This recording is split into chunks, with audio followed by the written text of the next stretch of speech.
Certa vez li algo que dizia que o suicida, na ânsia de matar a dor, acaba matando a vida. É isso mesmo? Um amigo nosso estava devendo muito e, por não aguentar a pressão, deu fim à dor e com ela acabou a sua vida. Será que ele foi para o inferno? Essa dúvida me persegue até hoje. Muito obrigado pelo programa e que muito tem nos ajudado. Tem um outro aqui que fala assim: em que se baseiam os evangelhos para dizer que todo suicida vai para o inferno, Caio? Acho interessante também pensarmos quando o suicídio é resultado de uma tentativa de salvar outras pessoas. Seria então um sacrifício para salvar outros, cara? Para aí. Bom, se é a mesma pessoa? Não, são três perguntas diferentes, tá? No primeiro caso do amigo, ele leu em algum lugar que na ânsia de tirar a dor, o indivíduo tira a vida. No caso do suicídio. E aí aplicou a um amigo dele que em desespero suicidou-se. Aí vem a pergunta, será que ele foi para o inferno? Eu vivo com essa angústia, não é isso? Isso, a dúvida me persegue até hoje. A segunda questão é no que os evangélicos se amparam para fazer essa afirmação peremptória de que o suicida está perdido. Perfeito. E a terceira questão foi... Acho interessante também pensarmos quando o suicida, o suicídio é resultado de uma tentativa de salvar outras vidas. Isso, foi suicídio salvar outros. Sim. Bom, indo de trás para frente, ninguém praticou suicídio quando o ato da sua entrega para a morte foi para salvar outros. Isso já acaba com a categorização dessa experiência como uma experiência de suicídio. O indivíduo está amando outros e, para preservar a vida de outros, ou tirou a própria vida, ou entregou a própria vida, seja lá como tenha sido a circunstância, mas ela desconfigura a ideia do suicídio. O que configura realmente a ideia do suicídio é o desespero humano. É a angústia humana, na solidão humana, que toma essa decisão em relação a não suportando mais a dor de ser, a dor de existir, a angústia do viver, o indivíduo decide tirar a própria vida. Isso é o que caracteriza, não importando quais sejam as causas. Tanto no judaísmo, quanto em vários outros grupos de expressão religiosa não cristã do mundo, na maioria dos casos, o suicídio é interpretado como um estar fora de si. Justamente por isso, existe uma certa indulgência prática em relação ao suicida nesses sistemas religiosos. Embora, na construção doutrinária do judaísmo, não do Antigo Testamento, que praticamente não fala no assunto, mas do judaísmo, que construiu muitas doutrinas paralelas, na construção doutrinária do judaísmo, o suicídio seja chamado de pecado, não se o recomende sob hipótese alguma, e ainda tem aquele agravo histórico de fazer com que o suicida não seja sepultado no cemitério dos normais. Ele é sepultado num cemitério de suicidas. Ah, no judaísmo? No judaísmo. Tem um cemitério de quem suicidou? Mas em geral, mesmo na cerimônia de encomenda do corpo, eles dizem que estava fora de si, tentando quebrar o significado do ato cometido, como carregando qualquer implicação eternizantemente maligna para o indivíduo. Não só o judaísmo, mas o islamismo faz assim, embora o islamismo seja bem mais radical quanto ao destino do suicida, nos textos escritos, embora existam homens-bombas e haja intérpretes islâmicos que tentem justificar o homem-bomba à luz do Alcorão e de outras tradições islâmicas. Sim. Mas os textos islâmicos mais antigos e originais são completamente contrários.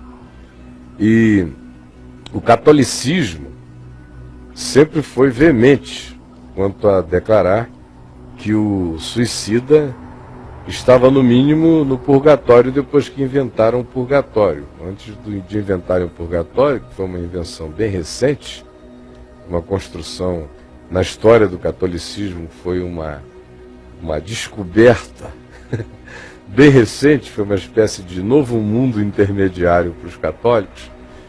Foi um Cristóvão Colombo descobrindo o purgatório como lugar de purificação, como uma transição entre a terra e a eternidade celestial. Criou-se o purgatório como lugar de pagar penas para a salvação. Antes mesmo do surgimento do purgatório, o catolicismo sempre olhou para o suicida de maneira completamente negativa e não poupou ninguém de ouvir que o seu ente querido suicidado estava perdido. E, embora você tenha encíclicas católicas no livro de catecismo católico, você vê lá numa das cláusulas, 2244, uma coisa assim, está lá escrito que ninguém deve julgar um suicida como sendo alguém que foi para o inferno, porque só Deus conhece os mistérios do coração humano. Embora isso esteja escrito lá, na prática, diferentemente do judaísmo, que no que se diz na doutrina é pesado e na prática eles aliviam, no catolicismo o que se diz no catecismo é benigno, quanto a não se meter, deixar isso com Deus, mas na prática a gente sabe que os suicidas são tratados, e até há não tanto tempo atrás eram tratados de maneira muito, muito perversa. E a família sofria muito e tinha que rezar demais. Famílias de suicidas gastavam uma grana, não só rezando, mas pagando missas e missas e missas e missas e missas para ver se catapultavam o cara daquele estado de purgatório, no mínimo, e um purgatório horroroso. Já os protestantes, e com os protestantes os evangélicos, sofreram um monte de mudanças nesse processo. Porque o protestantismo original, com Martim Lutero, por exemplo, lidava com a questão do suicídio de maneira muito diferente da Igreja Católica. E foi um dos aspectos que promoveram, que estimularam o racha. Foi quando Lutero, como monge agostiniano, viu lá na paróquia onde ele servia, que uma determinada criança, sim, adolescente, tinha se suicidado de agonia. Uma criança que dia após dia vivia em estado de abandono, de muita tristeza, de muitos maus tratos, e ele sabia. E ela se suicidou. E ninguém queria oficiar o ato fúnebre da criança. E nem tampouco designar ao adolescente uma sepultura digna. Queriam enterrá-lo longe e numa vala assim qualquer e acabar a história, jogar a terra por cima, virar as costas e não tocar no assunto. E ele ficou tão indignado com aquela situação que ele abriu uma cova ali no ambiente da paróquia. Oficiou o ato fúnebre, gritou, esperneou e bradou sobre o pecado e a blasfêmia de se tentar penetrar nos escaninhos do coração humano. E fez o que era proibido fazer. E isso foi uma das coisas que geraram as últimas gotas d'água para a ruptura dele com o sistema religioso católico, e as perseguições foram se intensificando a partir daí. Como eu disse, a partir de Lutero, não dá para a gente dizer que o protestantismo tem uma linha mestra a definir essa perspectiva relacionada ao suicídio. Os grupos históricos, e aí por históricos entendam os reformados, Igreja Reformada na Europa, Igreja Reformada americana, os presbiterianos europeus e americanos, Os batistas, que são de outra linha, da linha anabatista, mas que são considerados um grupo histórico, também tem uma posição interessante. Não há nada dramaticamente escrito com relação a danar o suicida, mas existem declarações, como por exemplo, eu me lembro de já ter lido uma de um importante líder batista aí por volta de 1880 e alguma coisa, oficiando um ato fúnebre de um suicida, dizer: não nos metamos. O que de fato é pecado contra Deus é saber do amor de Deus e em vida manifestarmos-nos indiferentes a Ele a existência inteira, ou blasfemarmos contra o Espírito Santo, significando dizer rejeitarmos em sã consciência a graça de Deus em nosso favor por causa das loucuras dos nossos desejos ou caprichos ou ânsias de poder, ou por causa da nossa hostilidade contra a verdade, da nossa hostilidade contra Deus. Já o meio evangélico, após ter se pentecostalizado, quando a presença pentecostalizante começou a crescer no meio evangélico, e metendo e fazendo a sua metástase para dentro do protestantismo histórico, é que isso começou a ser alterado, porque já é no pentecostalismo e no evangelho, nos evangélicos pentecostalizados, os que sabem que são e os que não sabem que são, sejam eles históricos ou não, é que surgiu essa ideia do suicida completamente perdido e alienado. Sua pergunta, você da segunda pergunta, é qual a base bíblica? Não existe. Não existe base bíblica, isso é um dogma, isso é uma ilação. Agora, quais são os argumentos teológicos que os evangélicos usam? O principal deles é associar o suicídio com o mandamento do decálogo que diz: não matarás. Aí o cara então diz: bom, não matar é não tirar uma vida. Ora, se alguém tirou a sua própria vida, tirou uma vida, logo matou. Portanto, o suicida cometeu um grave pecado porque tirou a sua própria vida. Essa é a ilação, essa é a base bíblica. E se você pode espremer, ler o que você quiser, você não vê nada passar daí. Aí vem todas as outras coisas sobre o valor da vida, sobre a ingratidão radical do suicida, sobre o desvalor que tal atitude imputa à existência. Eu já vi pessoas e teólogos escrevendo, dizendo a afronta, a dor causada ao coração de Deus, o que faria com que Deus jogasse o cara no inferno.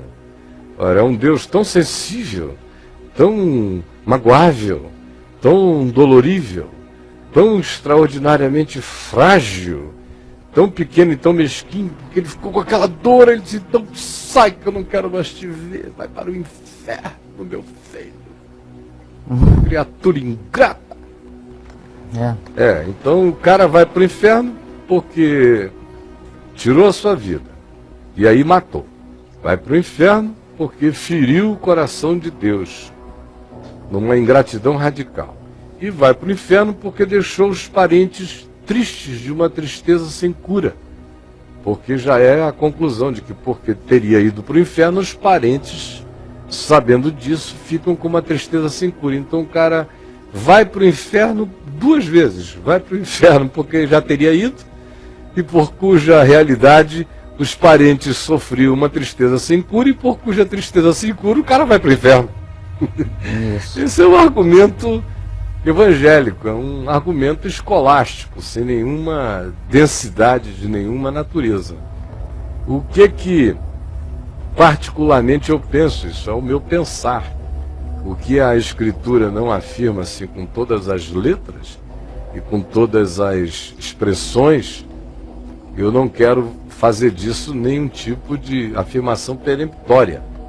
Mas é minha convicção, e a fé que tu tens, tenha para ti mesmo, e a minha eu tenho para mim mesmo, e a tenho com toda consciência, responsabilidade e destemor. A fé e o entendimento que eu tenho, segundo o Espírito que eu discerno no Evangelho, segundo a graça que eu vejo em Jesus, segundo a misericórdia, a bondade que eu percebo em todos os atos e gestos e tratos de Jesus, segundo a realidade de que eu conheço Deus em Cristo. Como Jesus disse, quem me vê a mim, vê ao Pai, de modo que o Deus impenetrável se me torna acessível quando eu o discerno no único meio de discernir Deus com mais proximidade para o homem, que é em Cristo, o homem, em Jesus. Eu, quando olho para Jesus, eu não vejo espaço para associar o suicídio à inescapabilidade do inferno. Aí você citaria o caso de Judas. Os evangelhos dizem que ele se perdeu, chamam-no de filho da perdição, essa coisa toda. A minha pergunta é, e foi por causa do suicídio ou foi por causa do coração dele? Foi por causa do coração ou foi por causa do suicídio? Se ele é o filho da perdição, ele é o filho da perdição porque se suicidou, pelo modo como morreu, ou ele é o filho da perdição pelo modo como viveu? Ora, a gente lê, especialmente o Evangelho de João, é o único que faz essas afirmações mais peremptórias sobre Judas, que era ladrão, que era enganador, que só se preocupava consigo mesmo, que é o filho da perdição, afirmando algumas vezes, 5, 6 vezes a gente encontra isso no Evangelho de João. Nenhuma das alusões atrelam-se ao modo dele ter morrido. Todas elas vinculam-se ao modo como ele viveu. E isso são declarações do Evangelho sobre um ser humano chamado Judas. Agora, até mesmo acerca de Judas, eu não seria tão peremptório, porque uma coisa é você ser o filho da perdição num arquétipo histórico, de percepção histórica. Outra coisa é o que aconteceu depois, o evangelho de depois, a boa nova de depois, estar ainda por ser revelada a todos nós. A gente conhece a boa nova para hoje. A boa nova de depois é algo que não nos foi revelado ainda. E só já o foi para aqueles que para lá passaram. Agora, para nós, o que nós temos como evangelho é evangelho para o dia chamado hoje, para essa existência presente. Então, até mesmo acerca de Judas, eu não seria peremptório em nenhuma direção. Então, olhando para Jesus, o que eu vejo é o que eu lhe digo quando eu vejo Jesus vendo caso a caso, pessoa a pessoa. Eu nunca o vejo tendo uma norma única para tratar industrialmente os seres humanos. Tudo é caso a caso, pessoa a pessoa. As palavras dele se pessoalizam. Ele tem um conceito. É mais do que não adulterarás para fora. É se alguém no coração olhar para uma mulher com intenção impura no coração, já adulterou com ele. Aí a gente chega em João 8 e vê uma mulher adúltera, todo mundo querendo apedrejá-la por uma escala industrial de punição, e vocês vejam o que Jesus fez, como é que ele tratou, como é que ele aplicou, como é que ele interpretou, qual foi a graça que ele usou. O que nos mostra que uma coisa é o conceito, outra coisa é o aplicativo, porque o conceito é uma norma universal. O aplicativo tem a ver com aquilo que só Deus penetra nos ambientes e nas entranhas do coração humano. Eu vivo pela norma universal, mas eu sei que eu estou sendo discernido e percebido para o bem e pelo mal, pelas realidades íntimas do meu coração, que algumas delas estão para além da minha própria percepção. Algumas delas só Deus discerne. Agora, naquilo que me sobe à consciência, eu também sei que muitos dos equívocos que seres humanos praticam do ponto de vista da universalidade da violação de um certo código, na interioridade do coração não se dá para criar uma norma universal por causa da singularidade de cada situação específica. o que nos deixa calados e silenciosos, e irreverentes e com santo temor, porque ninguém sabe. Você viu aí o Missaia do lado de fora todo legal, morrendo, indo para o lado de lá e dando de cara com um capirotaço, assim, sentado numa montanha de ouro. Então, não julgueis segundo a aparência, mas segundo a reta justiça, é o que Jesus nos diz. E quando se trata de algo em relação a que eu não tenho nem possibilidade de meter a cara para dentro, eu tenho mais é que ficar em temor e tremor e santa reverência, e nunca atribuir a ninguém como destino o inferno, porque esse não é o nosso departamento, não é da nossa alçada, não está no nosso poder sob hipótese alguma. E para concluir, eu quero dizer o seguinte: pessoas se suicidam também por causas diferentes. Aqui o primeiro amigo mencionou o caso de um companheiro dele que, por causa de uma falência, de dívidas, entrou num desespero tão grande que se matou.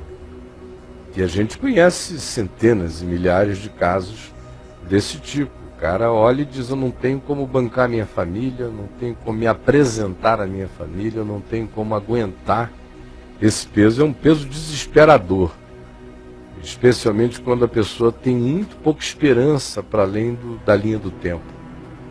Agora, e essa é uma das causas mais comuns, é esse tipo de desespero aqui levantado pelo nosso companheiro. Uma segunda causa tem a ver com angústias de natureza psicológica. Está tudo bem, não está devendo nada a ninguém, a vida continua, o indivíduo tem mulher, tem filhos, tem tudo, não há nada espetaculosamente desgraçado acontecendo em volta dele, mas ele carrega na interioridade uma desestruturação psicológica, uma agonia latente, uma angústia de ser, uma irresolução profunda. E tem gente que não suporta e dá cabo da vida. Tem outros que fazem isso em razão de elementos que a gente pode, por uma autópsia, verificar. E quando já não se verificou antes, hoje em dia, por radiografias computadorizadas, tomografias, pessoas com tumores no cérebro, por exemplo, pressionando o tempo todo uma determinada área do cérebro, fazendo com que a noção de realidade do indivíduo se altere. Não é incomum a gente ver coisas relacionadas ao suicídio acontecendo a essas pessoas. Ou quando você vê o usuário de drogas, que usam drogas tão pesadas, que vão se intoxicando tanto que o seu senso de realidade é completamente alterado.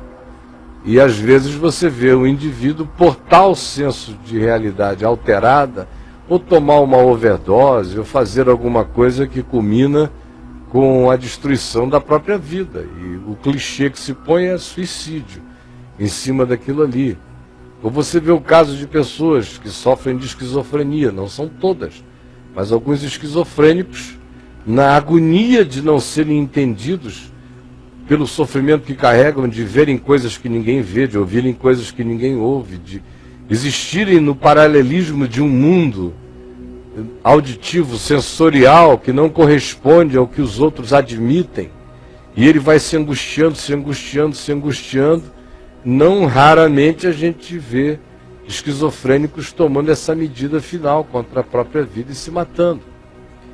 Então, são tantas as causas, são tantas as razões, que qualquer pessoa com um pouco de bom senso, de juízo, de amor, de graça, de compaixão, não se mete nessa história, porque quem de nós pode saber o que aconteceu com o indivíduo? Outro dia eu mostrei aqui um documentário de um cara que tentou se matar e depois que se matou se arrependeu, né? Profundamente, se arrependeu até a morte.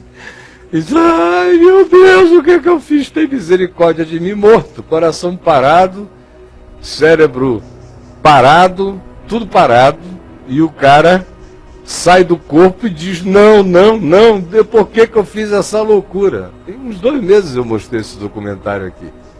E aí a misericórdia de Deus permite a ele voltar. Ele contou aqui para nós essa história, como eu já ouvi de outros, não em documentários, atendendo gente que diz: olha, eu tentei me matar, mas a experiência que eu tive de lucidez antes de conseguirem me fazer escapar e me trazer de volta foi tão profunda que eu sei que a continuidade daquilo, se tivesse continuado, não me levaria para nenhum abismo, mas para a graça de Deus, porque a luz do arrependimento que me veio e da súplica ao Pai foi tão forte que eu sei que o meu caminho seria outro. Agora, com isto, gente, pô, não tem ninguém estimulando ninguém aqui a se matar nem a se suicidar. A gente tem que se agarrar à esperança de viver com todas as forças. Lembrando de gente importante e séria como Paulo, importante na perspectiva do conhecimento de Deus, do discernimento espiritual do significado da vida. Mas ele diz aqui em 2 Coríntios, no capítulo 1, um texto que eu acho que deve ser ouvido por nós com toda consideração, como todos os demais.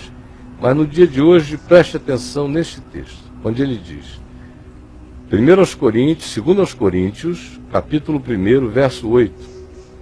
Não queremos, irmãos, que ignoreis a natureza da tribulação que nos sobreveio na Ásia, provavelmente em Éfeso. Porquanto foi uma tribulação de natureza tal que se tornou algo que ficou acima das nossas forças, o podermos suportá-la, a ponto de desesperarmos até da própria vida. O que Paulo está dizendo aqui? Senão que ele sofreu uma tribulação tão angustiosa na Ásia, em Éfeso, onde a gente lê aqui em 1 Coríntios 15, 32, uma afirmação dele muito sutil e interessante, porque não há narrativas históricas para corroborarem ou ampliarem, não se trata nem de corroborar, de ampliar essa afirmação dele. Histórico isso aqui foi. Ele diz em 1 Coríntios 15, 32, se como homem lutei em Éfeso com feras, que me aproveita isso? Se os mortos não ressuscitam, comamos e bebamos, que amanhã morreremos. Então, ele teve uma experiência que não está narrada em lugar nenhum, nem por ele próprio, exceto nessa questão retórica que ele aqui levanta, afirmando um fato histórico que com ele se tinha dado, dizendo que em Éfeso ele tinha sido exposto aos leões, às feras. E eu tenho, assim, uma intuição de que aquilo a que ele faz referência em 2 Coríntios, no capítulo 1, no verso 8, provavelmente seja essa natureza de tribulação, de ficar ali sendo acossado por feras famintas. E ele diz, foi algo acima das nossas forças, aquele modo de morrer era uma coisa horrorosa, a ponto de que, se eu pudesse, eu teria tirado a própria vida para não me submeter àquele modo de morrer. É quando o modo da morte é tão violentamente desgraçado, que se o indivíduo tivesse um modo de tirar a vida menos desgraçado do que aquele modo de morrer que está posto diante dele, ele o faria. O que nos coloca numa relatividade total dessa questão do que significa tirar a vida. Porque, na realidade, nós estamos lidando com as angústias do existir, como disse Søren Kierkegaard. Quando na vida a pior coisa que um ser humano conhece é a morte, ele quer viver, quer viver, quer viver. Mas quando de repente, na existência desse indivíduo, a pior coisa que ele passa a conhecer é a experiência de estar vivo, por qualquer das razões aqui já por mim aventadas e 1 milhão de outras que não foram e nem serão, quando na existência a pior coisa que ele então passa a conhecer é estar vivo, diz Søren Kierkegaard, nesse dia ele quer morrer. porque ele encontrou algo muito pior do que o que ele pensava que fosse a morte, ainda que a morte não mate ninguém, mas isso creio eu, isso cria Paulo, isso cria aquele que crê em Jesus, isso cria aquele que já meteu a língua na eternidade, tomou posse pela fé de todo o bem, de toda a glória que nos está reservada em Cristo Jesus. Mas o indivíduo sem essa consciência, sem essa esperança, tem na morte o referencial final de desespero e de desgraça, e de cessação da existência, até o dia em que ele já não se agarra mais à vida, porque na existência ele conheceu algo pior do que o que ele concebe como sendo cessar de existir e de viver pela chegada da morte. Nesse dia, então, essa pessoa deseja morrer, porque a vida se lhe tornou pior do que qualquer que seja a concepção dele do morrer. Aí eu pergunto a você, essa pessoa que assim sentiu e assim praticou, estava querendo tirar a vida ou estava querendo escapar de algo que não era vida? Escapar de uma existência já carregada de angústia, de desespero, de não solução, de aflição, de desesperança. Ele estava pulando para a morte ou apenas querendo escapar de algo que era para ele inconcebivelmente insuportável, como disse Paulo, acima das próprias forças, a ponto de desesperarmos da própria vida? E a resposta para mim é óbvia. A maioria dos suicidas não está querendo morrer. A maioria dos suicídios não está mais aguentando viver e existir uma existência que de vida não tem nada.